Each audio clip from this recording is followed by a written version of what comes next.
दोस्तों नमस्कार, मेरा नाम रविकांत भारती है। अंधभक्त, गोबर भक्त और नफरतबाजों को इतना बड़ा झटका लगा है कि शायद जो भगवा गमछा पहन के ये लोग स्कूल जाने के लिए कह रहे थे मेरा ड्रेस का हिस्सा होना चाहिए, उसी भगवा गमछा से अपना मुंह छिपा के एक कोने में बैठे होंगे।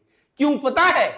कर्नाटक सरकार ने एक बहुत जबरदस्त फैसला लिया है जिसमें वह कहा है कि स्कूल कॉलेज का परीक्षा तो लड़की हिजाब पहन के दे ही सकती है, साथ ही साथ जो कॉम्पिटिटिव एग्जाम का परीक्षा होता है उसमें भी लड़की हिजाब पहन के वह परीक्षा दे सकती है।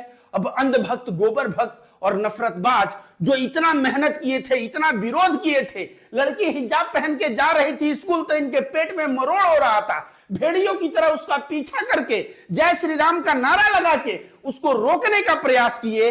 वह भी लड़की शेरनी निकली थी और अल्लाहू अकबर का नारा लगाई थी और वह जो है अकेले भीड़ के सामने जूझ गई थी, लड़ गई थी कि मैं जाऊंगी, हिजाब पहन के जाऊंगी। उस वक्त मैं कहा था कि हमारे धर्म में कहा जाता है यत नारी पूजयन्ते तत् देवता रमणते, जहां नारियों की पूजा होती है वहां देवता भ्रमण करते हैं। तुम लोग आज भगवान श्री राम का नाम लेके जो इस तरह का हरकत कर रहे हो, भगवान श्री राम को बदनाम कर रहे हो, तुम लोग हिंदू नहीं हो सकते और हिंदू के नाम पे तुम लोग कलंक हो। मैं ये भी कहा था कि ईश्वर का जब फैसला आएगा उसके सामने तुम लोग की दो कौड़ी की औकात है, और आज कहीं ना कहीं मेरी यह बात सही हो गई क्योंकि कर्नाटक में कांग्रेस सरकार आई और कांग्रेस सरकार ने यह फैसला लिया है कि हिजाब पहन के लड़कियां स्कूल कॉलेज का परीक्षा दे सकती हैं, साथ ही साथ हिजाब पहन के लड़कियां कॉम्पिटिटिव एग्जाम का भी परीक्षा दे सकती हैं।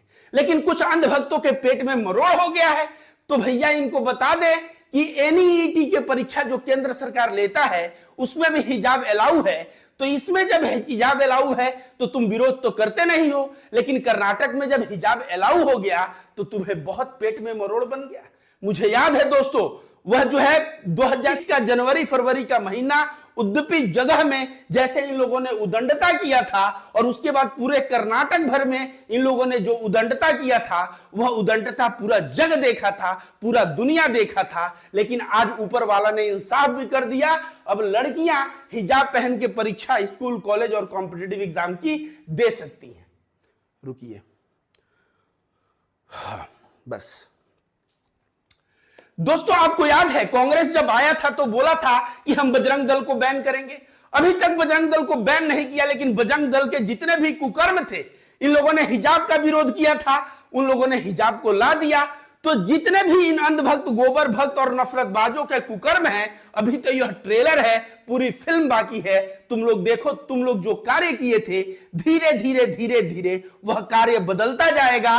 और भैया तुम लोग क्या किए? नियम बनवाए थे, और तुम लोग नियम बनवाए थे कि लड़की हिजाब पहन के स्कूल कॉलेज नहीं जा पाती, तो तुम लोग नियम बनाए थे और नियम बदलवाए थे, लेकिन हम लोगों ने सरकार बदल दिया और कांग्रेस सरकार आया तो उसने नियम को हटा दिया। दोस्तों आप लोगों को बता दें पूरी खबर, यहां क्या लिख रहा है। पिछले साल हिजाब को लेकर हुआ था विवाद, कर्नाटक में हिजाब को लेकर बड़ा विवाद हो गया था और कर्नाटक सरकार ने लड़कियों के स्कूल में हिजाब पहनने पे प्रतिबंध लगा दिया था। कर्नाटक सरकार के फैसले के खिलाफ राज्य भर में विरोध प्रदर्शन हुए और जब विरोध प्रदर्शन हो रहे थे उससे भी मुसलमानों से जोड़ दिया गया था कि मुसलमान उग्र होते हैं, विरोध प्रदर्शन कर रहे हैं, और मामला हाई कोर्ट में पहुंचा, जहां हाई कोर्ट ने क्लास के अंदर हिजाब पर बैन हटाने की याचिका को खारिज कर दिया था। इसके बाद मामला सुप्रीम कोर्ट चला गया, तो कहीं ना कहीं जो हिजाब बैन हुआ था हाई कोर्ट ने भी याचिका को खारिज किया था, लेकिन लड़ाई अभी ऊपर सुप्रीम कोर्ट में चल रही थी। लेकिन उसी बीच देखिए खबर क्या है, सभी परीक्षाओं में हिजाब पहनने की अनुमति। न्यूज एजेंसी पीटीआई के रिपोर्ट के मुताबिक उन्होंने कहा कि कर्नाटक में केवल स्कूल और कॉलेज परीक्षा में ही नहीं बल्कि सभी प्रतियोगी परीक्षाओं में भी महिला छात्रों को हिजाब पहनकर परीक्षा देने की इजाजत दी गई। केंद्र सरकार पहले ही महिलाओं को हिजाब पहनकर नीट परीक्षा देने की अनुमति दे चुकी है, इसलिए कांग्रेस सरकार का फैसला किसी भी तरह गलत नहीं है।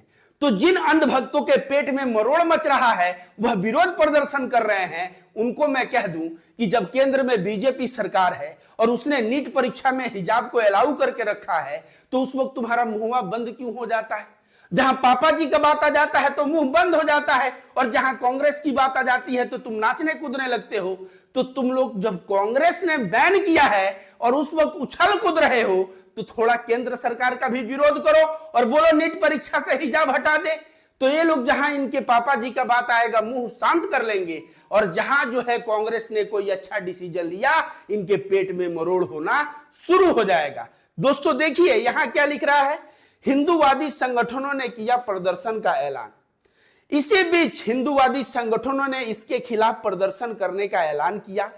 गौरतलब है कि पिछले साल जनवरी में उडुपी जिले में एक सरकारी हाई स्कूल में हिजाब पहनने वाली 6 छात्राओं को स्कूल आने से रोक दिया गया था। तो अब अंधभक्त जो रोके थे 6 छात्राओं को हिजाब पहन के आने से, अब ये लोग क्या करेंगे, विरोध प्रदर्शन करेंगे। तो भैया करो विरोध प्रदर्शन।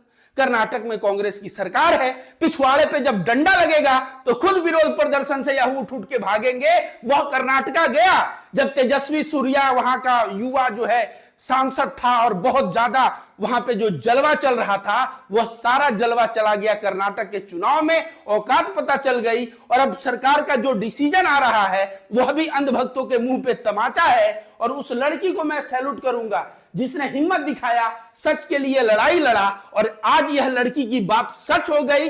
यह लड़की जिस चीज के लिए लड़ी थी, फैसला सामने आ गया, और वह फैसला कौन लिया, कांग्रेस सरकार ने लिया। और वह फैसला लेकर उसने कहा कि सभी लड़कियां हिजाब पहनकर स्कूल कॉलेज तो छोड़ो, अब प्रतियोगी परीक्षाएं भी दे सकती है। यह अंधभक्तों के मुंह पे जो जबरदस्त तमाचा लगा है, यह तमाचा क्या अंधभक्त बर्दाश्त कर पाएंगे? यह जो गमछा लेके, यहां देखिए गमछा लेके स्कूल बोल रहे थे, जब हिजाब ड्रेस का हिस्सा है तो गमछा भी ड्रेस का हिस्सा है। लेकिन यह गमछा क्या आज पहन के स्कूल जाते हैं? यह भगवा गमछा पहन के आज स्कूल नहीं जाते। इनको भगवा गमछा से कुछ लेना देना ही नहीं था। इनको तो लेना देना था मुसलमानों को, कि मुसलमान हिजाब पहन के जाएगी, वह अपने धर्म को दर्शाएगी, तो हम भी अपने धर्म को दर्शाएंगे। लेकिन वह जो है हिजाब जो है, वह अपने शरीर को ढकने के लिए पहले भी इस्तेमाल करती थी, आज भी इस्तेमाल करती है, और कल भी इस्तेमाल करेगी। लेकिन ये लोग बस गिन के 10 दिन यह भगवा गमछा पहन के स्कूल ड्रेस में आए थे और उसके बाद भूल गए। तो भैया इन लोगों को एक बीमारी है, जब देखेंगे मुसलमान हिजाब पहन रहा है तो ये भगवा गमछा लटका लेंगे, जब देखेंगे मुसलमान जो है अजान कर रहा है तो ये हनुमान चालीसा पढ़ने लगेंगे, जब देखेंगे मुसलमान नमाज पढ़ रहा है तब इनको हनुमान चालीसा का याद आ जाएगा। मतलब इन अंधभक्तों को अपने धर्म में इतना आस्था है कि इनका धर्म इनको तभी याद आता है जब मुसलमान को अपना धर्म पालन करते हुए यह देखते हैं। इन अंधभक्तों को मुझसे सीखना चाहिए। मैं जो है अपने धर्म के प्रति इतना निष्ठा हूं कि सुबह में ही ध्यान साधना करता हूं, सुबह में ही पूजा पाठ करता हूं।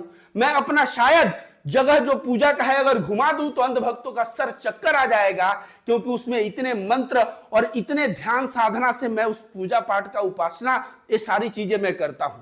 तो अंधभक्त दिखावे के हिंदू हैं, लेकिन जो असली हिंदू मेरे जैसे हैं वे लोग कभी भी किसी भी धर्म के खिलाफ नहीं बोलते, वे सभी धर्मों को जोड़ने का काम करते हैं। लेकिन अंधभक्त का काम जो है धर्म को तोड़ के देश में अशांति पैदा करना है, और ईश्वर अपना इंसाफ करता है। और ईश्वर जब इंसाफ करता है तो अंधभक्तों को ऐसे ही जो भगवा गमछा जो है यहाँ पे पहन के, जो ड्रेस पहन के जाते थे, उससे मुंह ढक के कोना में बैठ के आज मुंह छिपाना पड़ रहा है। और इन अंधभक्तों की बीमारी क्या है, इन नफरतबाजों की बीमारी क्या है, इनके बीमारी का भगवान ही इलाज करे।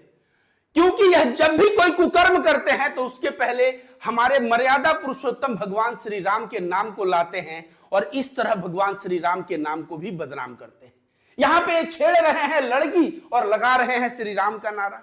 भैया श्री राम सीता जी के लिए, एक लड़की के इज्जत और आबरू के लिए, एक लड़की के सम्मान के लिए रावण का वध कर दिया, वह लंका तक पहुंच गए। यह श्री राम के सम्मान था, यह श्री राम की शान थी। लेकिन आज तुम लोग क्या कर रहे हो, लड़की छेड़ रहे हो गीदड़ों की तरह और भगवान श्री राम का नाम लेके।